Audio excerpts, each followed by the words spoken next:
Good morning everyone, welcome back to my YouTube channel. आज की class में हम करेंगे बजट 2024-25 के बारे में महत्वपूर्ण बातों को डिस्कस। आपको पता है कि अंतरिम बजट 1 फरवरी 2024 को पेश किया गया था, क्योंकि इलेक्शन हुए थे अप्रैल और मई में, और 4 जून 2024 को इसका रिजल्ट आया था।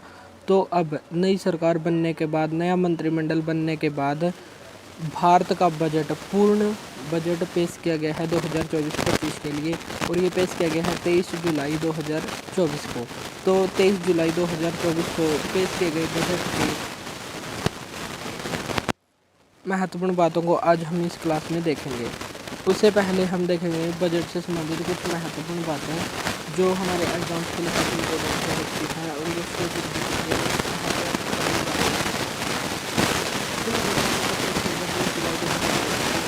बजट का शुभारंभ पहली बार कब किया था? 1860 में जेम्स विल्सन के द्वारा पहली बार बजट को पेश किया गया था। बजट शब्द फ्रेंच भाषा का शब्द है जो बाजेट से लिया गया है, जिसका मतलब है चमड़े का थैला। यानी कि जो पहला बजट 1860 में जेम्स विल्सन के द्वारा पेश किया गया था, तो चमड़े के थैले में इसको लाया गया था, और ऐसा कहा गया था कि इन्होंने चमड़े का थैला खोल दिया। और आज़ादी के बाद पहला बजट कब किसके द्वारा पेश किया गया था? आज़ादी के बाद, यानी कि 1947 के बाद के षणमुखम सेठी के द्वारा। और गणतंत्र भारत, यानी कि 26 जनवरी 1950 के बाद भारत का पहला बजट किसने पेश किया? जॉन मथाई ने पेश किया।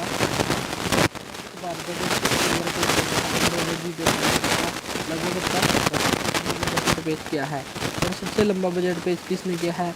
तो ये किया है निर्मला सीतारमण ने, सन 2020 में किया था। 2 घंटे 40 मिनट का ये बजट था। पहली महिला कार्यवाहक वित्त मंत्री जिन्होंने बजट पेश किया था, तो ये थी इंदिरा गांधी। इंदिरा गांधी एक कार्यवाहक वित्त मंत्री थी, और पहली महिला, पूर्णकालिक महिला वित्त मंत्री जिन्होंने बजट पेश किया, तो ये है निर्मला सीतारमण। तो ये पूर्णकालिक हैं, और कार्यवाहक वित्त मंत्री के रूप में पहली महिला बजट पेश किया था वो थी इंदिरा गांधी। सीतारमण के द्वारा 6 पूर्णकालिक को पेश किया जा चुका है। तो अब तक 7 बजट निर्मला सीतारमण के द्वारा पेश किए जा चुका है। और अब की बार जो 2024-25 का बजट है, इसमें किस पर विशेष ध्यान दिया गया है? 4 प्रमुख जाति या वर्ग पर विशेष ध्यान दिया गया है, और ये जाति या वर्ग हैं। पहला है गरीब, दूसरा है महिलाएं, तीसरा है युवा, चौथा है अन्नदाता यानी कि किसान। इसमें प्रधानमंत्री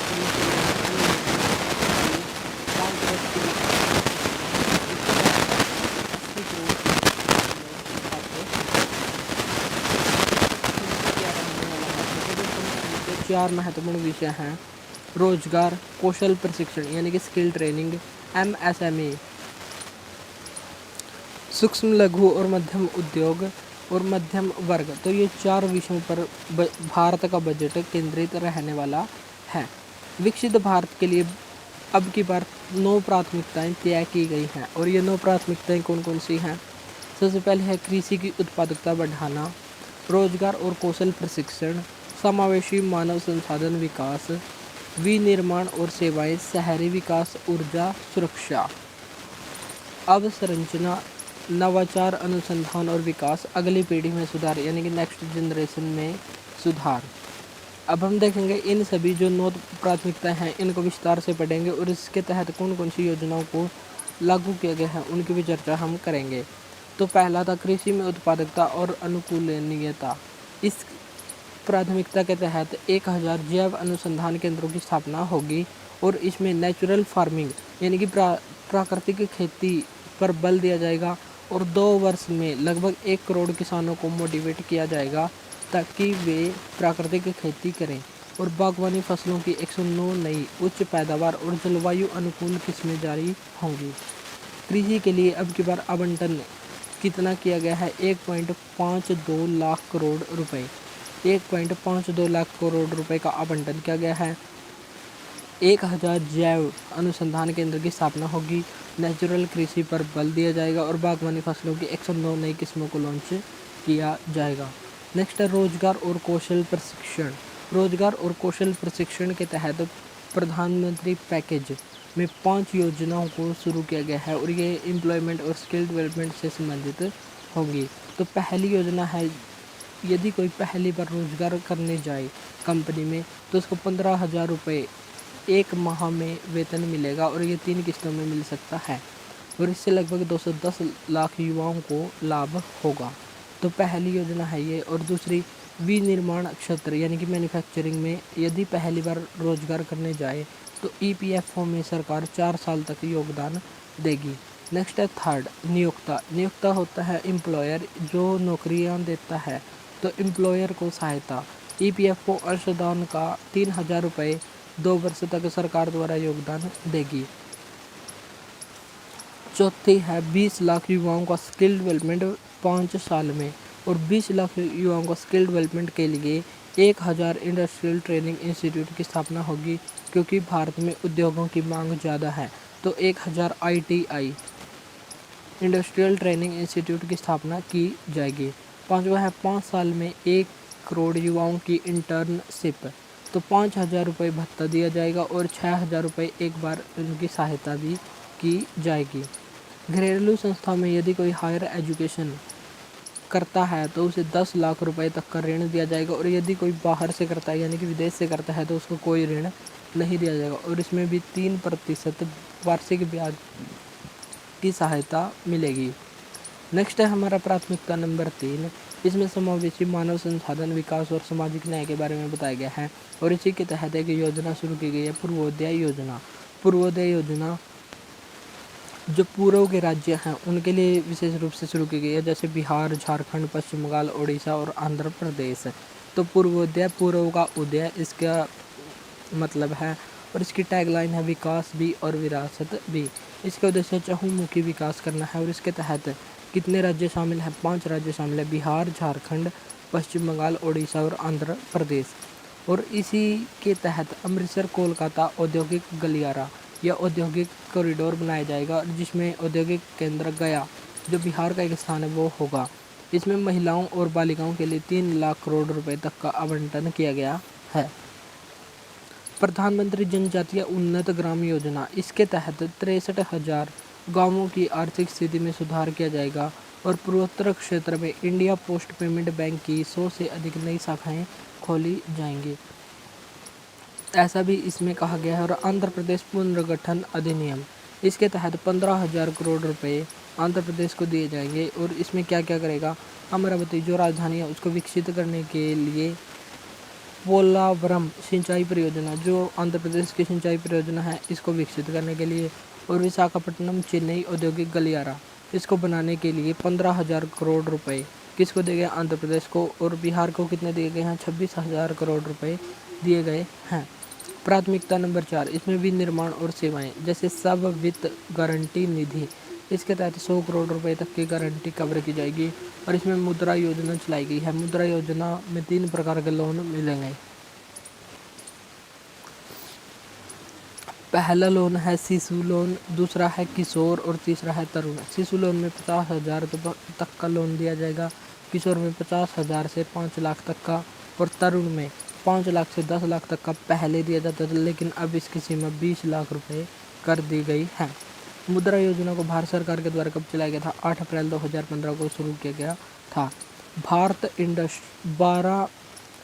सरकार के द्वारा 12 इंडस्ट्रियल पार्क विकसित होंगे और क्रिटिकल मिनरल मिशन को भी शुरू किया जाएगा और 50 मल्टी प्रोडक्ट फूड इरेडिकेशन इकाइयाँ भी स्थापित होंगी।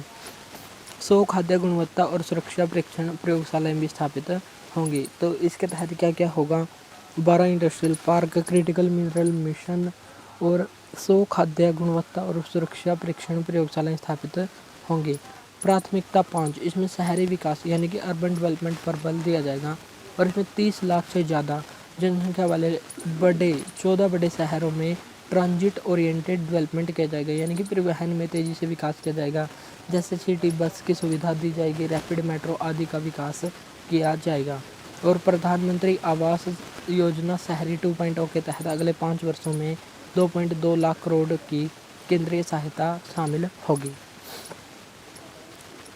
प्राथमिकता नंबर 6, ऊर्जा सुरक्षा। ऊर्जा सुरक्षा का मतलब है एनर्जी को सिक्योर करना, हम ज़्यादा एनर्जी वेस्ट करते हैं उसकी सुरक्षा करना, ताकि वो एनर्जी हमें और कहीं काम आ सके।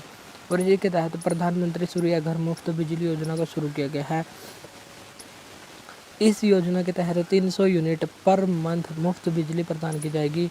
और इस प्राथमिकता नंबर 6 के तहत ही एनटीपीसी और बीएचईएल दोनों संस्थाओं के द्वारा 800 मेगावाट का एक थर्मल पावर प्लांट विकसित किया जाएगा।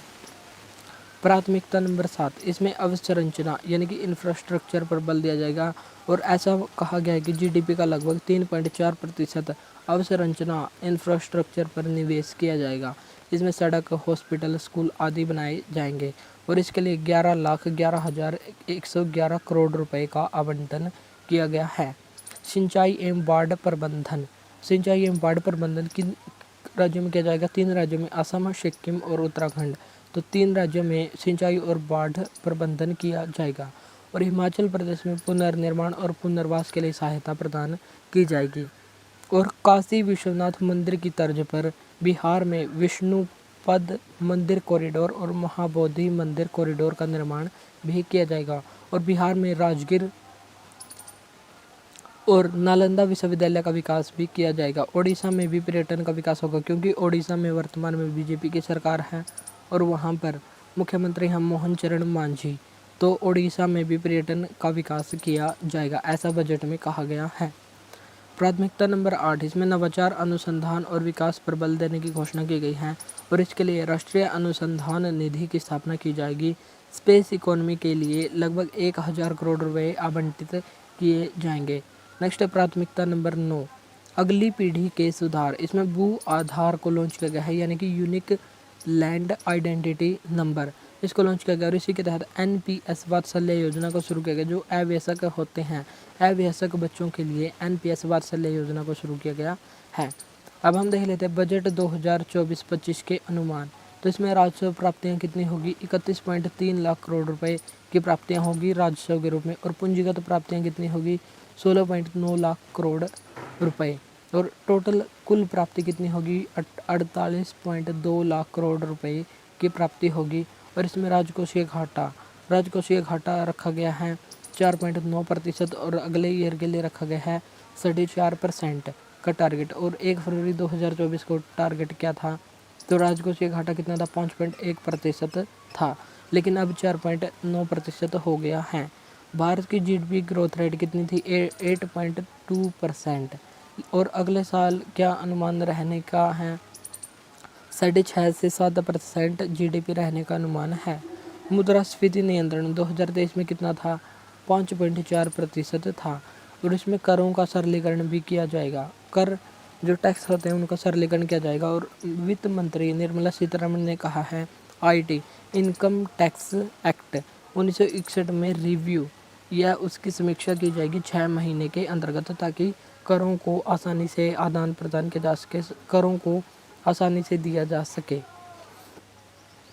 और बजट 2024-25 में किन किन चीज़ों के बारे में बताया गया है कि ये सस्ती हो गई हैं? तो कैंसर की दवाई सस्ती हो गई है, मोबाइल फ़ोन और चार्जर सस्ते हो गए हैं, सोना चांदी और प्लेटिनम भी सस्ता हो गया, सी फूड जो समुद्री भोजन है वो भी, सोलर पैनल, 25 महत्वपूर्ण खनिज, तो ये सभी चीज़ें सस्ती हुई हैं। प्रत्यक्ष कर का प्रस्ताव क्या है? प्रत्यक्ष कर जो डायरेक्ट टैक्स हम देते हैं उस पर क्या विचार दिए गए हैं? जो long term capital gain tax है उसमें 10% से बढ़ाकर उसको 12.5% कर दिया गया है। जो व्यक्ति कंपनियों के शेयर खरीदते हैं 1 साल या 2 साल के लिए, उनके शेयर पर जो टैक्स पहले लगता था 10%, अब उसको 12.5% कर दिया गया है। एंजल टैक्स अब इसको एंड कर दिया है। जो नए स्टार्टअप लगाने में टैक्स लगाया जाता था अब उसको अंत कर दिया है। फॉरेन कंपनी का जो कॉरपोरेट टैक्स होता है निगम कर, उसको 40% से घटाकर 35% कर दिया गया है। और रुपया भारत में कहाँ से आता है? तो सर्वाधिक रुपया आता है उधार से। तो उधार से कितना रुपया आता है? 27%। और आयकर कितना होता है? 19%। और जीएसटी 18%। और निगम कर या कॉरपोरेट टैक्स कितना आता है? 17% आता है। नए टैक्स जो 2024-25 में बजट जारी किया गया है उसमें टैक्स की स्लैब क्या क्या रहेंगी? तो 0 से 3 लाख तक 0% टैक्स लगेगा।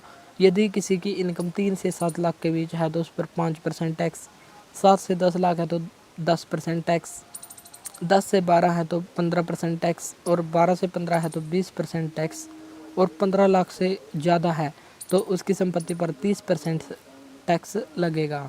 और रुपया जाता कहाँ है? तो रुपया स्टेट गवर्नमेंट कर हिस्सा जो CGST और SGST आती है, उसमें जो केंद्र सरकार के टैक्स में राज्य सरकार का हिस्सा होता है तो सर्वाधिक वहीं पर जाता है लगभग 21%। और ब्याज अदायगी इंटरेस्ट पेमेंट में जाता है 19%, सब्सिडी में दिया जाता है 6%, और रक्षा में जाता है 8%। और सर्वाधिक व्यय कहाँ कहाँ पर होता है? तो सर्वाधिक व्यय रक्षा के क्षेत्र में लगभग 4.54 लाख करोड़ रुपए, दूसरे पर है ग्रामीण विकास, तीसरे पर है कृषि, चौथे पर है गृह, और पांचवें पर है शिक्षा। तो सर्वाधिक व्यय होता है रक्षा में और पांचवें स्थान पर है शिक्षा। तो ये था हमारा बजट जिसमें हमने महत्वपूर्ण बातों को देखा। और इस क्लास के PDF के लिए हमारे टेलीग्राम ग्रुप को ज्वाइन करें जिसका लिंक वीडियो के डिस्क्रिप्शन बॉक्स में दिया हुआ है। आज के लिए इतना ही, मिलते हैं नेक्स्ट वीडियो में। Thank you.